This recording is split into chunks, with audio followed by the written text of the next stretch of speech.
ورحمة الله وبركاته. الفيديو بتاعنا النهارده ان شاء الله نعمل لكم فيديو بسرعة كده عن قطعان سلك الدبرياج والتقل بتاع الدبرياج نفسه لما بتكون مركب جراب جديد والدبرياج برضه بيبقى عندك تقيل او مركب سلك داخلي والدبرياج تقيل. تمام؟ انا هديك المعلومة بسرعة عشان تستفاد، عشان ما نضيعش يعني ما تاخدش معانا وقت او ما نكلفكش كتير يعني. ركز معايا. طبعا الكل عارف ان ده وش الزيت. تمام؟ ده وش الزيت ده بتاع مكن حديث، ده وش زيت وده الحلزونه بتاعت الدبرياج.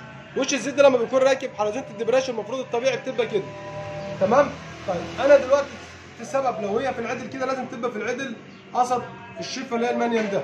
لو ركزت هنا كده هتلاقي عندك مسمار بتاع وش الزيت اهو، من جنب منه يعني زي نظام زنبهيت انت بتظبط حرف الحلزونه عليها. في ناس كتير بتبقى الحلزونه ملقلاشه ورا كده والدبرياج بيشد، بتيجي تشد بيبقى على عصيه عما تيجي الدبرياج معاك الدوسه كلها كامله. فاحنا بنقول ايه؟ لو انت الدبرياج بتاعك وفي ناس بتخلي الحلزونه في الواطي كده تبقى الدوسه، انا الدبرياج المفروض يبقى في العدل معايا هنا كده.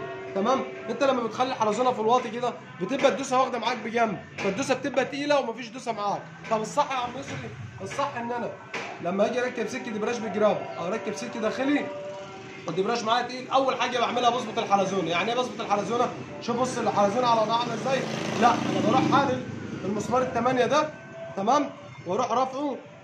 لو انا دي واحده بتجيب بس مفتاح عشان اشرح لك الوضع على الطبيعه. لحظه معايا. طبعا احنا دلوقتي اهوت بحلل لك المسمار اهو. لو انت عايز تلالش على الحلزونه بتاعتك اهو. طبعا احنا شفت الحلزونه عامله ازاي. انا بحل المسمار وبرفع بص بلقلش اهي.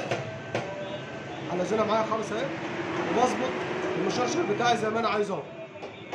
تمام؟ عايز اقدم بقدم، عايز اخر باخر زي ما انا عايزها. بس انا بقول لك لازم حرف الحلزونه ده اهو يبقى قصد المنيم ده اهو او المجره دي، بروح ظابط اهو كده نفس الوضع ده كده بالظبط.